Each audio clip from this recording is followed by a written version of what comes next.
señal que se enlaza. Regiones conectadas a través de un dial.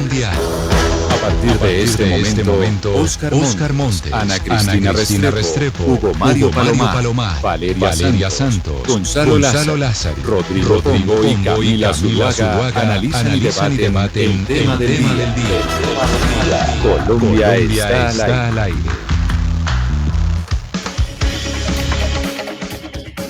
Son las 12 del día, 15 minutos. Seguimos conectados con ustedes aquí en Mañanas Blue cuando Colombia está al aire. Y precisamente después de las noticias del mediodía, llegamos con nuestro tema central. Y no hay lugar a dudas que el tema central tiene que ver con lo que está pasando en la Corte Suprema de Justicia con el caso del expresidente y hoy senador Álvaro Uribe Vélez, definiendo si debe privarlo de su libertad o no por un proceso de falsos testigos que en un principio empezó por parte del expresidente Uribe en contra del senador del Polo Democrático Iván Cepeda. Y creo que hoy tenemos un invitado de lujo no solo para hablar de ese tema, sino para hablar de la justicia y de qué tan difícil es investigar al expresidente Álvaro Uribe y para la Corte tomar decisiones referentes al exmandatario, sobre todo cuando hay presiones y comunicados a la opinión pública por parte de exministros, de periodistas, de gente trabajando en los medios de comunicación, de su partido político, del Centro Democrático. Y nos acompaña por eso hoy el exmagistrado de la Corte Suprema, quien investigó la parapolítica, pero que además un tribunal le dio la razón y dio la orden de indemnizarlo por las chuzadas ilegales por parte del DAS de las que fue víctima. Es el exmagistrado, hoy abogado y consultor, el doctor Iván Velázquez. Doctor Iván Velázquez, bienvenido a Mañanas Blue. Mil gracias por atendernos el día de hoy y concedernos esta entrevista. Buenas tardes, muchas gracias a ustedes. Doctor Iván Velázquez, yo quisiera empezar esta entrevista con usted, no sin antes pedirle a mi compañera Ana Cristina que recordemos un audio de una entrevista que dio el doctor Velázquez a propósito de las investigaciones que llevaba la Corte de la parapolítica y en contra del expresidente Álvaro Uribe. Una entrevista que en el año 2012, cuando salió de la Corte Suprema de Justicia, dio el doctor Iván Velázquez al canal Capital. Esto fue lo que le dijo a los colegas. Tengo un interés grande en la posibilidad de desarrollar un proyecto de búsqueda de la verdad desde la sociedad. Ya tengo claro que desde la rama judicial se agotó el espacio, no tengo más posibilidad, pero pienso que la sociedad tiene derecho a la verdad y hay que buscar mecanismos en la búsqueda de la verdad y que por fin sepamos qué fue lo que ocurrió en el país o qué es lo que está ocurriendo desde hace tantos años. Entonces, Camila, aquí uno queda con una pregunta, pues porque el doctor Iván Velázquez en esa oportunidad, antes de hacer su trabajo en Guatemala, que también fue tan importante, pues él dijo que prácticamente ya se habían pasado por todas las opciones de la justicia en Colombia. Y esa es la pregunta que nos reúne hoy, mirar si verdaderamente ya se tomaron todas las opciones o todo lo que podía hacer la justicia. Doctor Velázquez, y ahí es donde quisiéramos empezar. ¿Usted por qué dice la justicia ya ha hecho todo lo que se podía hacer investigando al expresidente y hoy senador Álvaro Uribe? Y es pertinente esa frase, pues porque la Corte Suprema hoy está tomando esa decisión en medio de múltiples presiones en el país.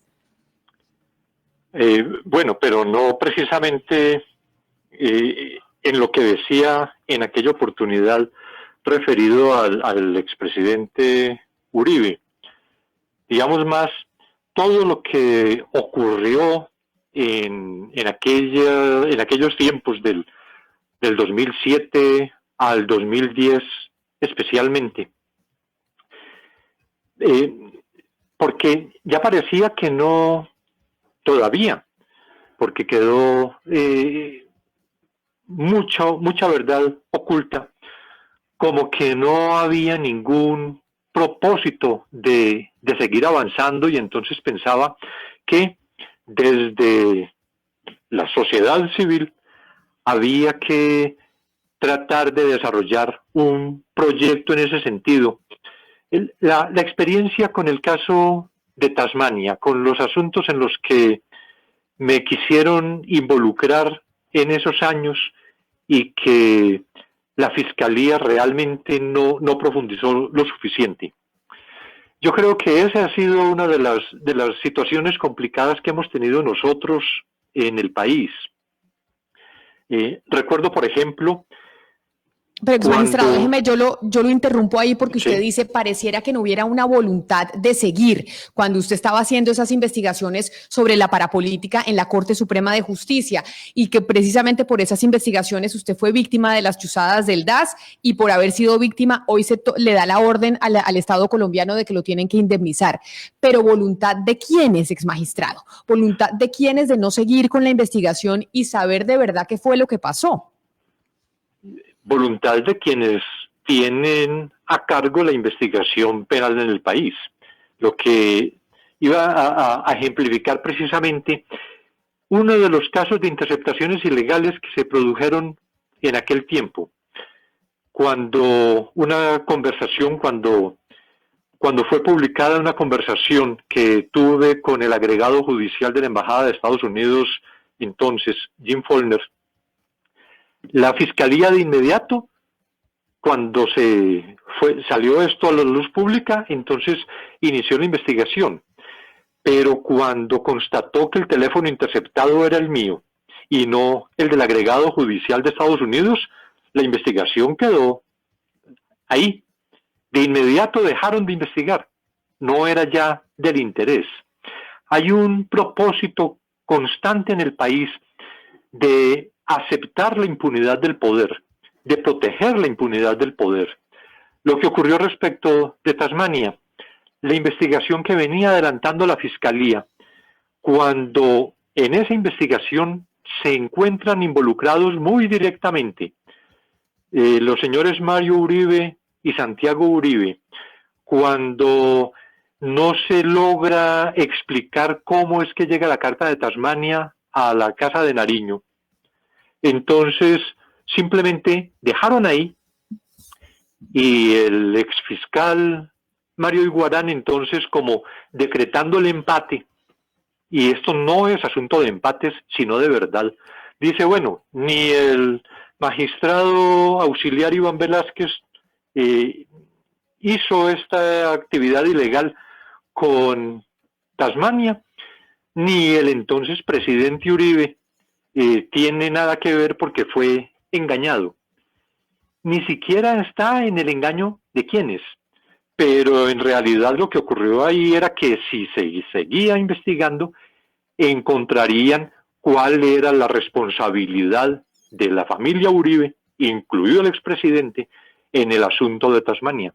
Entonces, ese es el problema en que nos encontramos, la falta de voluntad del órgano de investigación. ¿Por qué? Pues podría uno pensar en aquel tiempo también que el señor Iguarán fue viceministro en el gobierno de Uribe y que eso le significaba alguna relación o por cualquier otra circunstancia, pero lo que hay de realidad en el país es que cuando ya hay posibilidad de llegar a gente realmente poderosa, entonces queda la investigación reducida, como en el caso de Tasmania, simplemente al abogado Sergio González, que fue condenado, y ni siquiera por el complot, fue condenado por el delito de calumnia. Doctor Velázquez, quedémonos un poco en el caso de Tasmania, porque precisamente este fin de semana la columna de María Jimena Duzán citaba el caso de Tasmania, entre otros, para decir no es la primera vez que hay esta manipulación de testigos. Recapitulemos un poco qué pasó con ese caso de Tasmania con un poco más de precisión para que los oyentes recuerden. Bueno, con todo lo que se conoció posteriormente, de una vez también como para mostrar ciertas similitudes, como lo planteaba en su columna María Jimena Duzán. Yo visito a Tasmania el 10 de septiembre del 2007 en Medellín, porque estoy en la investigación de parapolítica y alguien afirmó que él, como paramilitar del suroeste antioqueño, tenía mucho conocimiento sobre los vínculos con políticos. No hubo ninguna colaboración de él, afirmó que desconocía todo hasta un momento en el que su abogado González dice, bueno, pero sí hay unos beneficios y tal vez él sí pueda recordar. Finalmente, quedamos en que el abogado González me informaría lo que concretara con Tasmania. Luego se supo que precisamente ese mismo día, 10 de septiembre, en horas de la tarde, Sergio González se reunió con Mario Uribe y con Santiago Uribe.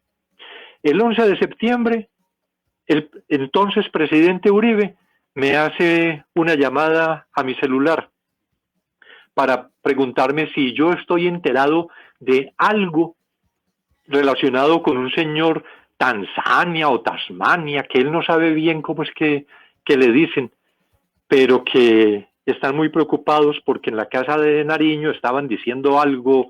Bueno, la situación es que revela desconocimiento de lo sucedido el 10 de septiembre, que inclusive yo le digo, presidente, yo el año pasado, el día de ayer, estuve precisamente reunido con Tasmania en Medellín y él no me comentó nada. Dijo, pero vea, porque es que hay mucha preocupación. Si el abogado de Tasmania habló con Santiago y con Mario Uribe en la tarde del 10 de septiembre, ¿se podrá creer que el 11 de septiembre Álvaro Uribe no sabía nada de lo que ya se estaba empezando a fraguar y de esa reunión que yo había tenido con Tasmania? Exmagistrado Velázquez, entonces siguiendo con las similitudes, porque usted en esta narración que nos hace, en el caso de Tasmania simplemente se condenó un abogado y ya. Y frente al caso que estamos viviendo hoy de los falsos testigos en el proceso que inició el expresidente Uribe en contra del senador Cepeda, ¿podría llegar a pasar, cree usted, conociendo el historial de lo que ha pasado en la Corte con la justicia en el país, que terminemos con una condena de Cadena, del abogado Cadena, también privado de su libertad y ya? Que esa sería como la similitud que estaríamos viendo entre uno y otro caso. Pues hasta este momento vamos en la similitud hasta el abogado.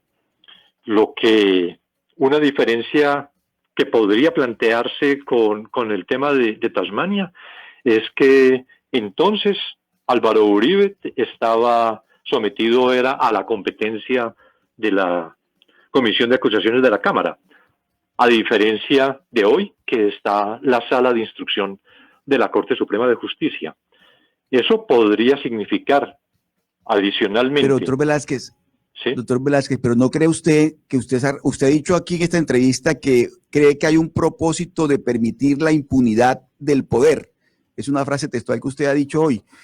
¿Usted no cree, doctor Velázquez, que la situación que está viviendo el expresidente Uribe hoy por parte de la Corte Suprema de Justicia que lo investiga por la manipulación de testigos, va en contravía exactamente de eso que usted ha dicho, que existe el propósito de permitir la impunidad del poder?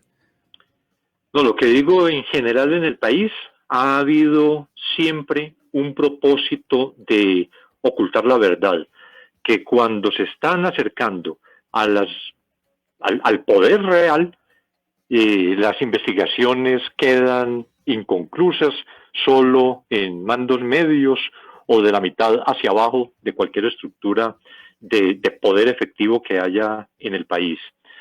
En la situación que vemos ahora con la Corte Suprema de Justicia, la Sala de Instrucción, pues ya ha habido en realidad avances. El hecho que el 8 de octubre, que también es una fecha muy casual, el 8 de octubre del año pasado, el expresidente Uribe rindió indagatoria. El 8 de octubre del 2007 fue cuando el expresidente Uribe leyó la supuesta carta que Tasmania, o más bien la carta en la que Tasmania relataba mi supuesta compra. Pero decía, el 8 de octubre rindió indagatoria y eso ya es un avance. Ha venido adelantándose una investigación y esperamos que efectivamente, de acuerdo con la prueba recaudada, la Corte, la Sala de Instrucción, tome una decisión. Y ahí empezaría precisamente eso de la ruptura de la impunidad del poder. Porque claro, pero yo creo que ahí hay mucho, permítame, porque creo que ahí hay mucho del temor de quienes salen ahora con tanta fuerza en la defensa del expresidente.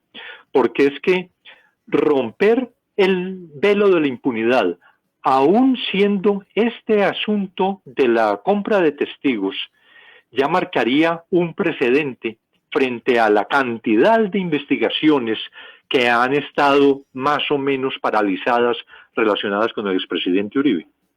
Claro, pero ex magistrado Velázquez, como usted da la fecha del 8 de octubre del año pasado, cuando el expresidente Uribe va a rendir declaración en la Corte Suprema de Justicia, han pasado 10 meses. Y 10 meses hoy la Corte está definiendo si toma una decisión en torno a la privación de su libertad o no. El abogado Jaime Granados, defensor del expresidente Álvaro Uribe, dice necesitamos que se nombre un conjuez debido a que una de las magistradas la recusaron y tuvo que declararse impedida en este caso. Así que podría llegar a suceder que frente a la presión que hay en este momento por cuenta del caso del expresidente Uribe, otra vez volvamos a aplazar otros 10 meses o un año este proceso, porque un conjuez tendría que estudiarse todo el proceso en caso de que la Corte tomara la decisión de aceptar esa petición de la defensa del expresidente Uribe y así ir dilatando y dilatando aún más la decisión en contra del exmandatario. Pues eso realmente es una posibilidad, eso podría ocurrir. Pero lo que tendría que mirarse es si hay una mayoría para tomar una decisión en este momento, porque independientemente de que esté excluida una magistrada de la sala de instrucción por el impedimento, que la recusación que fue aceptada, independientemente de eso, puede existir una mayoría que dé los votos en cualquier sentido, pero que pueda tomarse la decisión sin necesidad de integrarse plenamente la sala de instrucción. Sí, estoy leyendo una frase, es magistrado Velázquez, creo que es suya y si no me corrige, que dice, hay solidaridades que parecen más complicidades. Usted se refiere concretamente a la posición asumida por algunos integrantes del actual gobierno, incluso del presidente, que han salido a defender al presidente o al expresidente Álvaro Uribe. Esa podría ser una buena interpretación. Sí.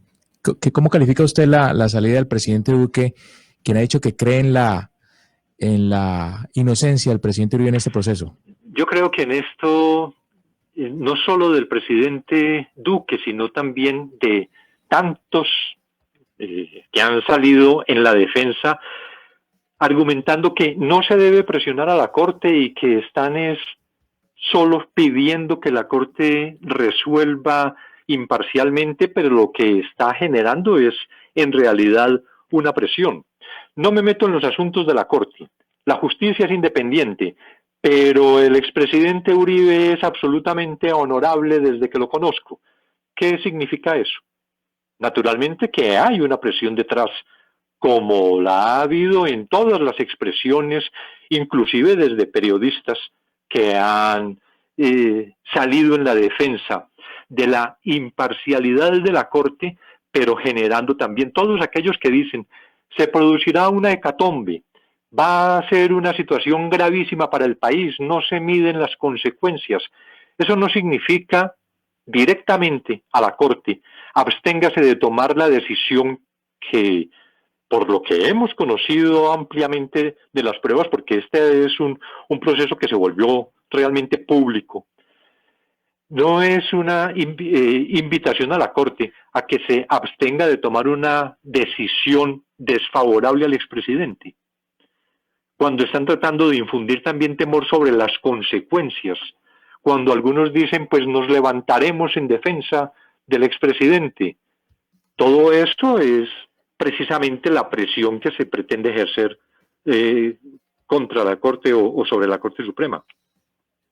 Usted fue magistrado auxiliar de la Corte Suprema de Justicia entre el 2013 y el 2019 y conoce cómo funcionan las cosas dentro de la Corte y ha sido víctima de las presiones de estar investigando quizá a uno de los hombres más poderosos y más importantes en la política colombiana, como es el hoy senador Álvaro Uribe.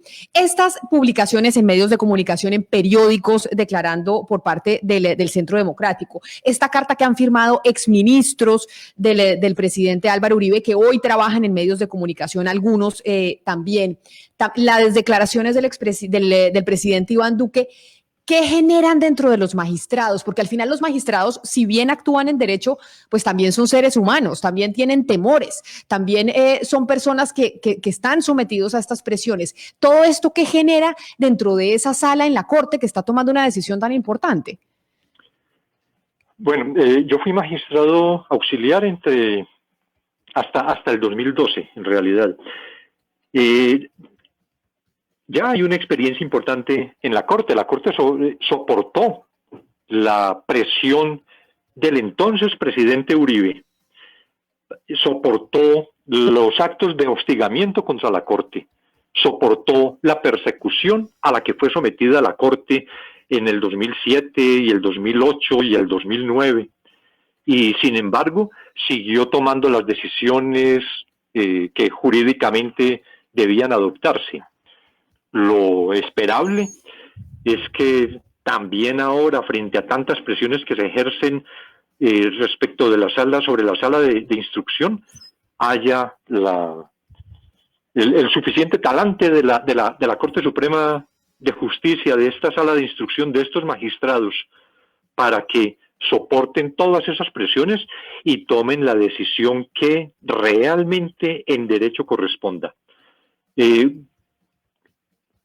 Tuve la experiencia, no conocía al magistrado ponente, lo conocí porque precisamente declaré en el proceso porque me citaron a rendir testimonio, y veo pude tener pues la percepción directa de la capacidad, de la entereza, del conocimiento del magistrado ponente. Yo espero que toda esa fuerza que requieran los magistrados para tomar la decisión que jurídicamente corresponda, realmente la tengan y decidan en derecho. Doctor Velázquez, ¿qué diferencia hay? Pues este caso pues es de manipulación de testigos, pero finalmente si uno llega a la raíz, pues es una investigación sobre paramilitarismo. Y usted desde hace muchos años, desde hace décadas lo está investigando. ¿Qué diferencia hay entre investigar el paramilitarismo a finales de los 90, al principio de 2000 y en este momento?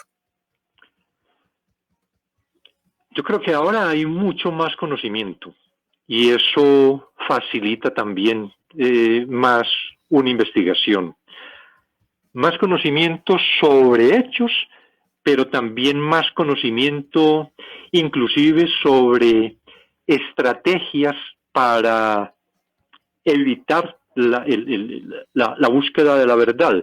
Es decir, si el investigador tiene una mayor capacidad para sacar adelante las investigaciones, porque se conoce un modus operandi, porque hay muchísima información,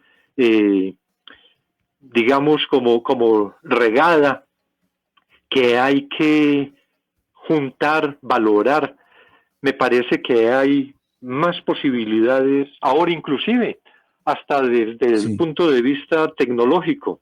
Yo creo que la investigación criminal en los últimos 10 años en el país se ha robustecido por la utilización de herramientas tecnológicas que permiten el manejo de megadatos con mucha mayor suficiencia que hace 10 años, o el establecimiento de relaciones con análisis, etcétera. De manera que creo que ahora es mucho mejor, hay mucha mayor posibilidad. Lo que esperamos es que siempre haya, y digo en general desde los órganos de investigación, una mayor voluntad. Doctor Velázquez, mire, usted fue objeto de mucha presión cuando usted llevaba a cabo las investigaciones contra la parapolítica. Constantemente era asediado pues, de una y otra parte. Este tipo de investigaciones siempre generan ese tipo de controversias y tiende a la polarización. Ahora, en el caso del doctor Uribe, por supuesto que ocurre lo mismo. Sectores que presionan a la Corte para que asuma una posición en contra del expresidente, y sectores que consideran que el expresidente debe favorecerlo la Corte Suprema de Justicia, y por supuesto que la majestad de la justicia es la que va a terminar por imponerse, esperamos todos.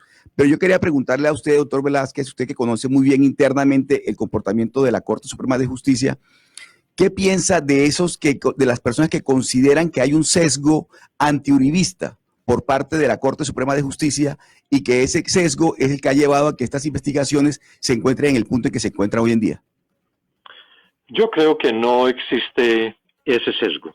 Es decir, no creo que haya una sala de instrucción antiuribista. Me parece que los magistrados, y hablando particularmente de la sala de instrucción, porque no es la sala de casación penal, no son las otras salas de la Corte Suprema de Justicia la que está asumiendo esta investigación, sino solo la sala de instrucción. No creo que exista pues un sesgo antiuribista. Lo que ocurre, y es lo que ha llevado a la situación al punto en el que nos encontramos actualmente, es que hay una cantidad de pruebas que obligan a que una corporación como esta, como la Sala de Instrucción de la Corte Suprema, adopte decisiones como en su momento fue esa de abrirle investigación al expresidente, o al senador Uribe más bien, y además citarlo a indagatoria. Siempre hay, y es una experiencia, yo creo que en toda mi carrera desde 1990, desde 1991, siempre hay una crítica al investigador por una posición política. Siempre se pretende deslegitimar al investigador acusándolo de ser un contradictor político.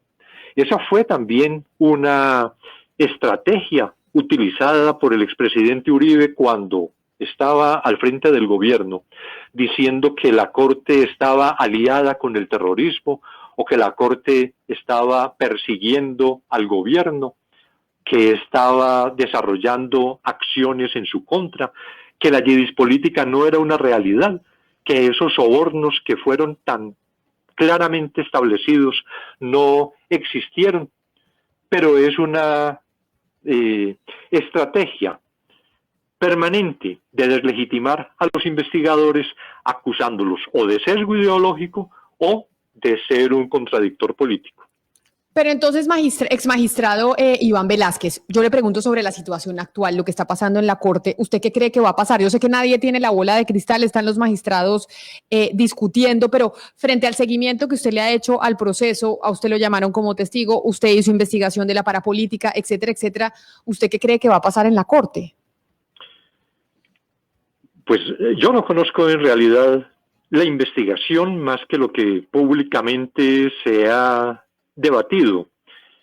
Por eso que se ha planteado públicamente, yo considero que sí existe una real posibilidad que la Corte tome una medida desfavorable al senador Uribe.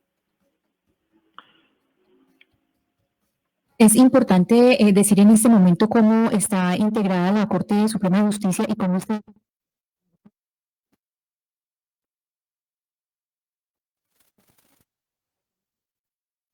integrada por 6 magistrados, pero hay una magistrada que es Cristina Lombana que está impedida. Los otros magistrados son Héctor Javier Alarcón, Francisco Javier Farfán, César Augusto Reyes, Marco Antonio Rueda, Misael Fernando Rodríguez. Ellos son los que están a cargo de la investigación. Le quería preguntar al ex magistrado Velázquez, ¿qué les ha pasado históricamente? ¿Qué les ha pasado a las personas que investigan o que averiguan sobre el doctor Álvaro Uribe? Pues en realidad las investigaciones que se han adelantado respecto del doctor Uribe, en la comisión de acusaciones de la Cámara no pasó nada.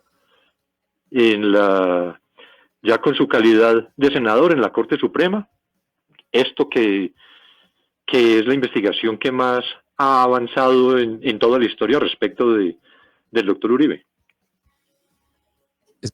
¿Usted cómo ve ese argumento expuesto por los uribistas?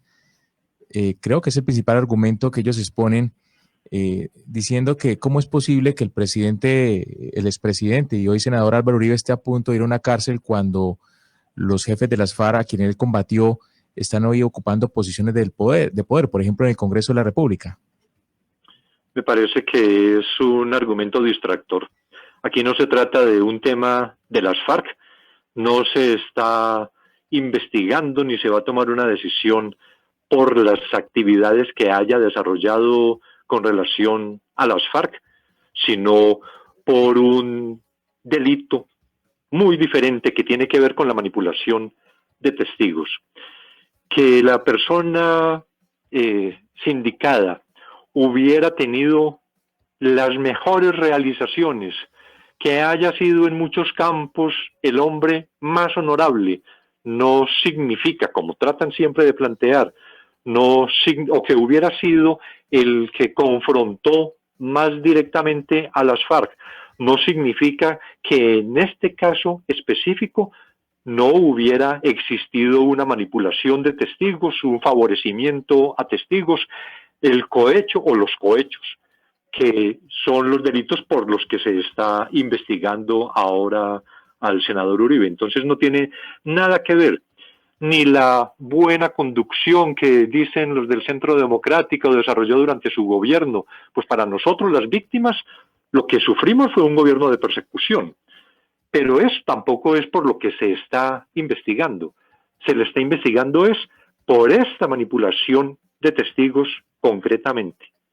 Pero, ex magistrado Iván Velázquez, yo sé que ya le pregunté, pero vuelvo y le pregunto sobre este mismo tema a propósito de la pregunta que le hacía a mi compañero Hugo Mario Palomar desde Cali, porque ese tipo de planteamientos lo hacen periodistas, los hacen políticos, los hacen líderes de opinión, etcétera, etcétera, que después del legado que ha dejado el expresidente y hoy senador Álvaro Uribe, no se puede o sería una hecatombe, como usted mismo lo mencionó, que la Corte Suprema de Justicia tomara la decisión de privarlo de su libertad. ¿Tiene en cuenta eso la Corte? ¿Tiene en cuenta eso los magistrados a la hora de tomar sus decisiones? ¿Es algo que se contempla, que se discute o no? Entendiendo que los magistrados pues tienen que fallar en derecho, que eso lo sabemos, claro. Pero esas presiones, eso de, oiga, ¿cómo puede ser que las FARC están en el Congreso de la República y el hombre más importante que ha dado Colombia va a terminar preso por un tema de manipulación de testigos? Porque esa es la narrativa que se maneja. ¿Eso lo tienen en cuenta los magistrados de la Corte a la hora de tomar decisiones? Bueno, no, yo no sabría hablar por ellos, no podría hablar por ellos porque además nunca asistí a una sesión de deliberación de los magistrados, dada pues mi calidad de magistrado auxiliar, que no participaba en las salas. Pero esa es una consideración que se debe excluir siempre de cualquier análisis. Mi experiencia en muchos ámbitos es que valoraciones de esa naturaleza no se tienen en cuenta, porque precisamente la decisión tiene que sustentarse es en las pruebas que se hayan recaudado, no en otras consideraciones externas. Y es lo que espero además que la Corte, que la Sala de Instrucción efectivamente haga. Pero si no se toma eso en cuenta, ex magistrado, entonces, ¿por qué acuden a esa estrategia aquellos que están defendiendo al expresidente Uribe de manera pública? Si eso no afecta y no mina la toma de decisión por parte de la Corte Suprema de Justicia, ¿por qué se acude a esa estrategia que no es la primera vez que se hace? Sí, y digo que no sé precisamente con estos magistrados de la Sala de Instrucción, pero que no debe tener ninguna incidencia porque se están valorando pruebas que existen en un expediente. Lo otro es, luego, cómo justificar frente a un acervo probatorio determinado que existe en un proceso la decisión contraria a lo que esas pruebas pudieran revelar.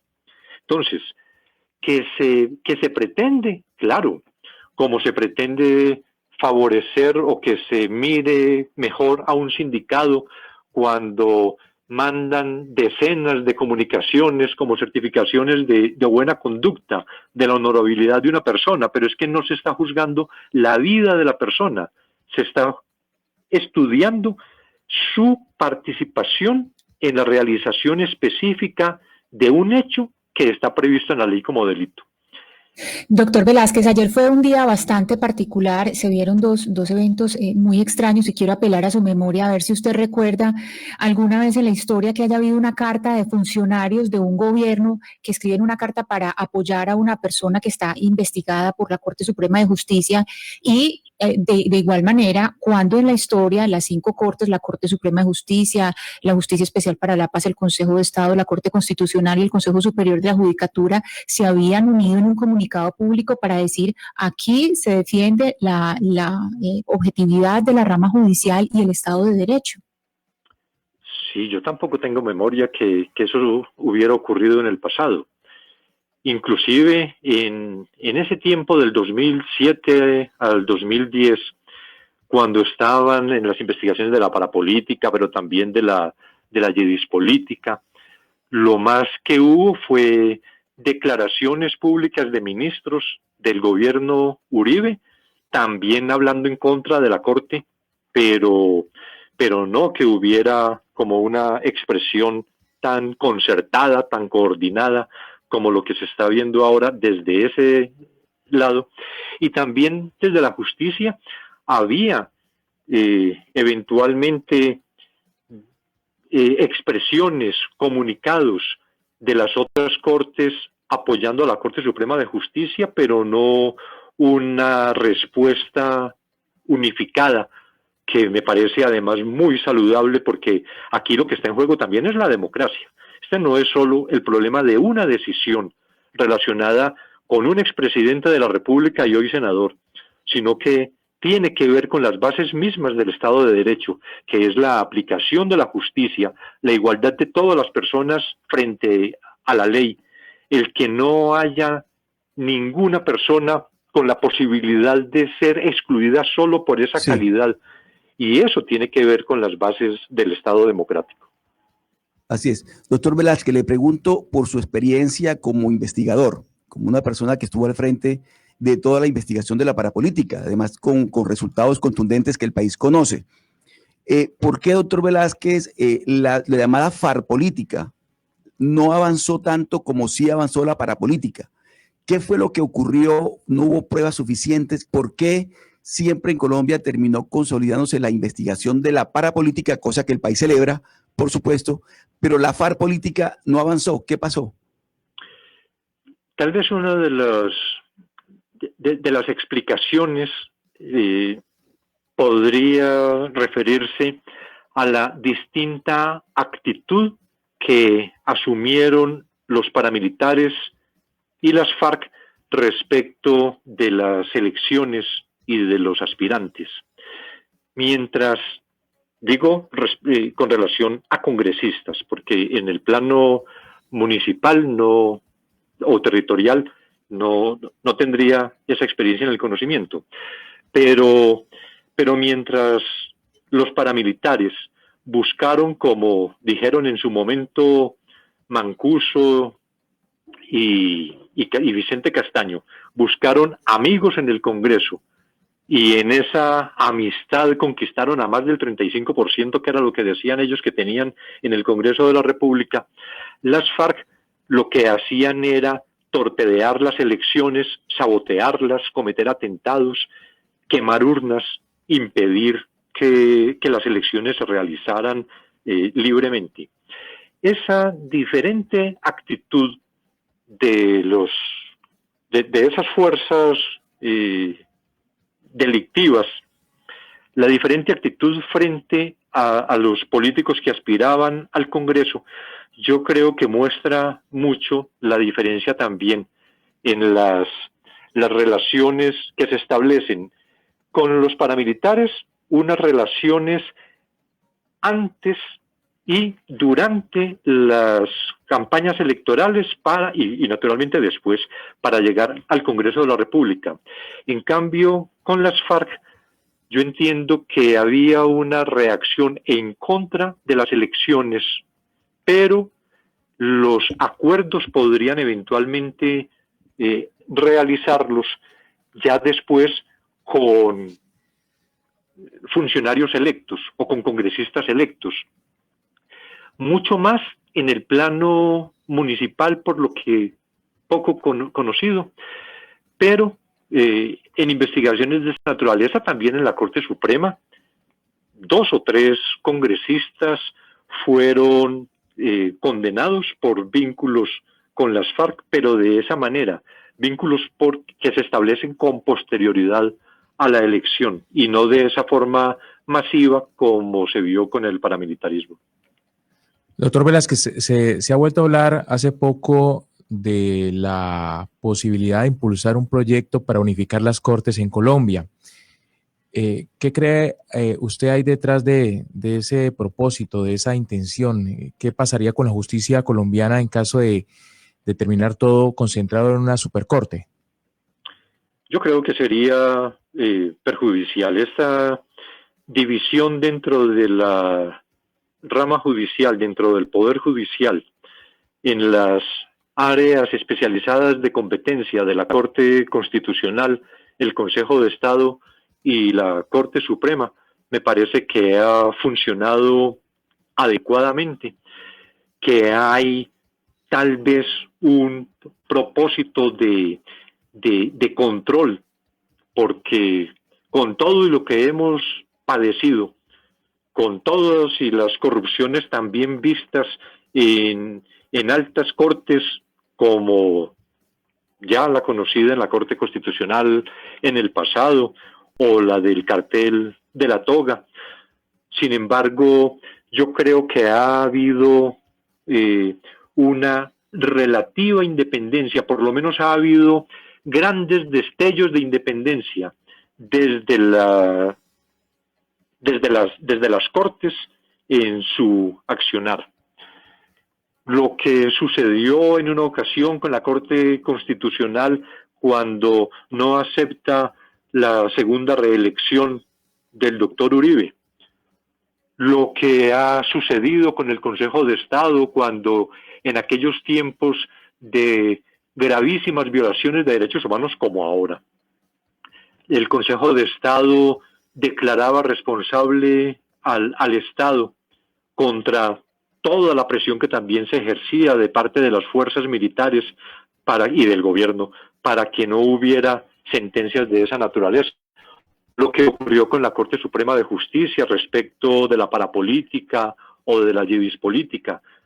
Siempre ha habido pues unos destellos de independencia de las Cortes, que yo creo que lo que tenemos que buscar es mecanismos para fortalecer esa independencia, pero no buscar una reforma de esa naturaleza que lo que pretende es generar en la nueva configuración una desarticulación interna que impida también esos brotes de independencia que, como digo, lo que debemos hacer es tratar de profundizarlos. Es el ex magistrado auxiliar de la Corte Suprema de Justicia, el doctor Iván Velázquez, quien creo que es una voz muy pertinente para hablar hoy sobre lo que está pasando con el expresidente Álvaro Uribe, hoy senador, con las decisiones que está tomando la Corte Suprema de Justicia, las presiones que se le están dando a ese alto tribunal por la decisión que está a puertas de tomar. Y por esa razón, ex magistrado Velázquez, yo le agradezco enormemente que haya aceptado esta llamada para hablar de las similitudes del caso actual con el que usted tuvo que investigar y la relación que, a pesar de que hoy estamos hablando de una investigación por manipulación de testigos, pues tiene una directa relación con la parapolítica en Colombia. Mil gracias por haber estado aquí con nosotros hoy en Mañanas Blue. Muchas gracias a ustedes, mucho gusto. Y era el exmagistrado Iván Velázquez, que yo creo que es muy claro, Ana Cristina, y uno de los puntos importantes de lo que dijo el exmagistrado Velázquez es, mire, esta es una investigación por manipulación de testigos, pero el hecho de que se tome una decisión en esta investigación puede llevar a que otras tantas investigaciones que están en la Corte Suprema de Justicia en contra, lamentablemente, del exmandatario, pues puedan avanzar porque en su momento no se pudo.